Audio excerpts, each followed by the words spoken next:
कौन बोलता है मोदी जी के हाथ किसने पकड़े कि एक कलम से ये लिखे कि ये मेरी पार्टी में नहीं है? किसने रोका मोदी जी? अब हिंदू भी समझदार हो गया है, मुसलमान भी समझदार हो गया है। हिंदू का बच्चा जानने लगा है कि अमित शाह का बच्चा जैसा कहाँ है। हिंदू का बच्चा जानने लगा है कि शिवराज का बेटा कहाँ से पढ़ता है। हिंदू का बच्चा जानने लगा है कि तलवार हमसे उठवाएंगे, नारे हमसे लगवाएंगे और मलाई अपने बच्चों। आधा 23 आने दो, आधी बीजेपी खत्म हो जाएगी, आधी बीजेपी के लोग भाग जाएंगे। जितने प्रताड़ित विपक्ष है उससे ज्यादा प्रताड़ित स्वयं बीजेपी के नेता मोदी जी के शासन में, शाह जी के शासन में। वो इस अवसर का इंतजार कर रहे हैं कि बस चुनाव करीब आ जाए और इनसे पीछा छुड़ा लिया जाए। अगर राम जादे वर्सेस हराम जादे करके हम वोट दे देते हैं और इस बात का हम साक्षी हो जाते हैं, हम कतार में खड़े होकर पसीना बहाकर अगर ऐसे लोगों को चुनते हैं तो शर्मसार हर वो मतदाता है जिसका चुना हुआ सांसद ये कहता है कि छुरी निकाल लो, कटार निकाल लो, चाकू निकाल लो, रामजादे हरामजादे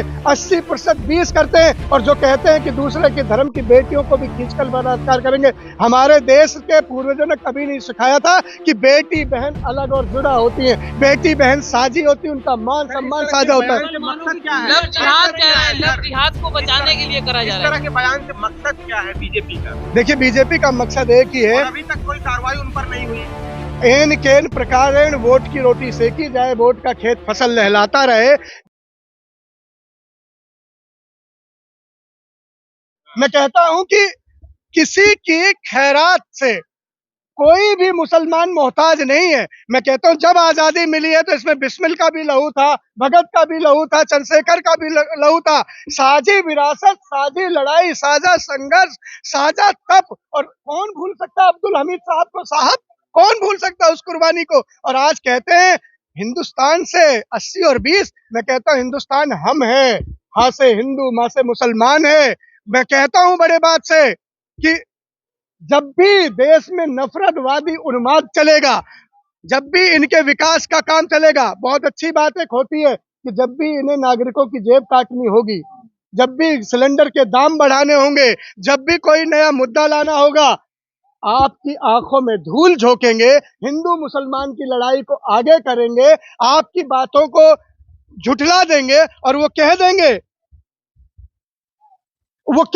इस बात को कि हिंदू मुसलमान करो, धर्म का उन्माद करो और हमें बात करो। एक रंग आपने देखा, रंग बेशर्म कर दिया इन्होंने। लानत है ऐसे बीजेपी पर कि रंग को बेशर्म कह दिया। राष्ट्रवादी लोग हैं क्या? राष्ट्रवादी हैं।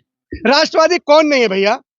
आप इतने सर्दी में तप कर रहे हैं, एक बात करने के लिए आए, दुनिया तक पहुंचाएंगे। आपसे बड़ा राष्ट्रवादी कौन होगा? आप कैमरे वाले लोग, आप पत्रकार लोग अपनी जान को हथेली पर लेकर कवर कर रहे हैं, आपसे बड़ा राष्ट्रवादी कौन होगा? पता नहीं कितने पत्रकारों को सलाखों के पीछे भेज दिया गया, कितने पत्रकारों से नौकरियां छीन ली गई। आज राष्ट्रवादी पत्रकार और गैर राष्ट्रवादी पत्रकार भी हो गए।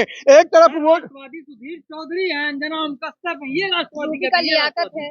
मैं कहता हूं कि राज दिलों में होना चाहिए, पन्नों पर एतबार नहीं। राज दिलों पर रवीश भी करते हैं साहब। और जब अंजना और इनकी लोग देखते ना तो चिल्ला चिल्ला के आप ही लोग और हम ही लोग कहते हैं गोदी मीडिया। बिहार में गई थी बड़ी बड़ी बातें करने, बिहार के लोगों ने दम दिखाया था, कैसे हुटिंग करके और कैसे कर दिया। कैमरे भी बंद करने पड़े, खुद को भी कवर करना पड़ा, सुरक्षा का घेरा मांगना पड़ा। और मैं तो कहता हूं बिहार के लोगों, आपने वाकई ताकत दिखाई है। बिहारी किसी से कम नहीं है साहब। बिहारी जो हम लोग गोदी मीडिया कहते रह गए, उन्होंने गोदी मीडिया को लपेट कर रख दिया।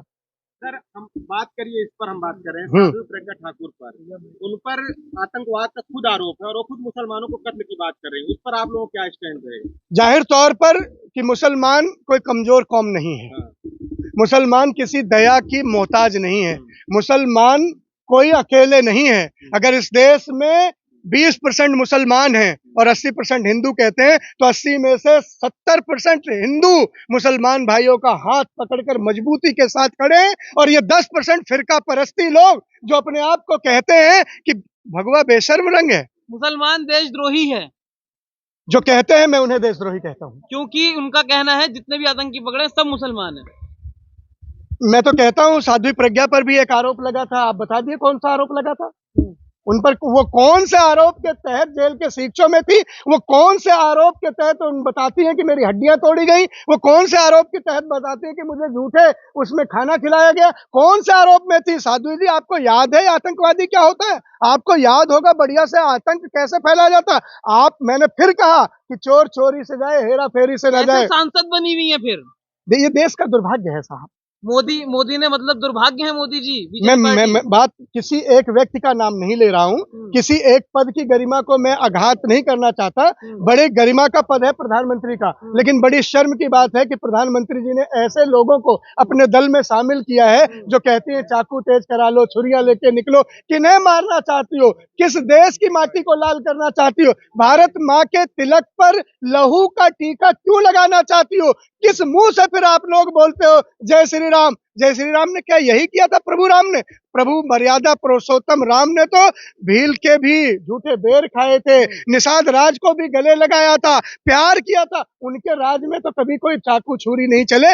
काहे को किस काले मुंह से जय श्री राम बोलते हो अगर राम का अनुसरण और राम के चरण का वंदन भी नहीं कर पाते? तो मन से माफ नहीं करेंगे, मन से माफ नहीं करते तो क्यों नहीं बिठा देते घर?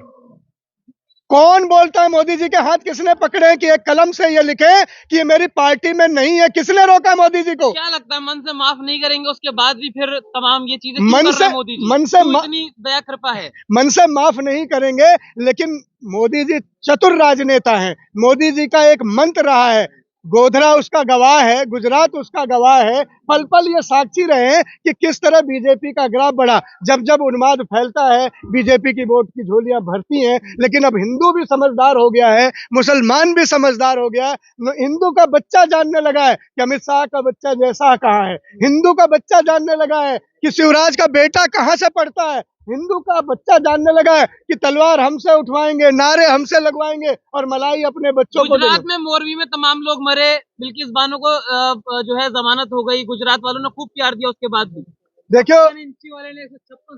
देखिए सीट जीतना अगर पैमाना हो जाए तो आप ये भी तय कर लीजिए। आप लोगों की खबरें मैंने देखी हैं, पढ़ी हैं कि लास्ट के एक एक मिनट पे 16-16, 17-17 वोट भी ईवीएम में कास्ट हुई हैं। ऐसी भी खबरें आप सबने चलाई हैं, दिखाई हैं। कैसे हुआ है? एक मिनट में 17 वोट कैसे पड़ सकती है? और लास्ट के एक घंटे की काउंटिंग आप सबकी खबरें ही बताती है 15-15, 16-16 लाख वोटें आ गई। कहां से आ गई हैं? मैं तो कहता हूं कि इस देश के लोगों को, प्रबुद्ध लोगों को, भाईचारा बढ़ाने वालों को, हिंदू मुस्लिम को एक करने वालों को। विपक्ष कमजोर है, विपक्ष है, सुप्रीम कोर्ट है, क्या लगता है विपक्ष कमजोर है?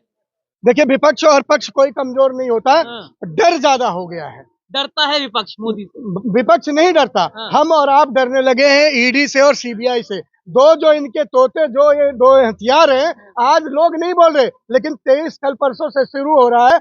आधा 23 आने दो, आधी बीजेपी खत्म हो जाएगी, आधी बीजेपी के लोग भाग जाएंगे। जितने प्रताड़ित विपक्ष है उससे ज्यादा प्रताड़ित स्वयं बीजेपी के नेता मोदी जी के शासन में, शाह जी के शासन में। वो इस अवसर का इंतजार कर रहे हैं कि बस चुनाव करीब आ जाए और इनसे पीछा छुड़ा लिया जाए। जब जब धर्म की राजनीति आगे बढ़ेगी, जितने इस देश के नौजवान जो पढ़े लिखे लोग हो, जो भगत सिंह के संतान अपने आप को मानते हो, जो चंद्रशेखर आजाद के संतान मानते हो, जो अपने आप को अम्बेडकर साहब की औलाद मानते हो, किताबों से निकलो, संविधान की ओर देखो, कमल की ओर मत देखो। ये फूल आपको अंग्रेजी वाला फूल बना रहा है। आपकी रसोई गैस महंगी हो रही है, आपके महंगाई का दर बढ़ रहा है, नौकरियां छीनी जा रही है, जुमलेबाजी गढ़ी जा रही है और फिर चाशनी लगा दी जाती है कि धर्म खतरे में। 80% हिंदू होकर भी अगर धर्म खतरे में है तो हिंदुओं को डूब मरना चाहिए। जब जब धर्म की राजनीति आगे बढ़ेगी, जितने इस देश के नौजवान जो पढ़े लिखे लोग हो, जो भगत सिंह के संतान अपने आप को मानते हो, जो चंद्रशेखर आजाद के संतान मानते हो,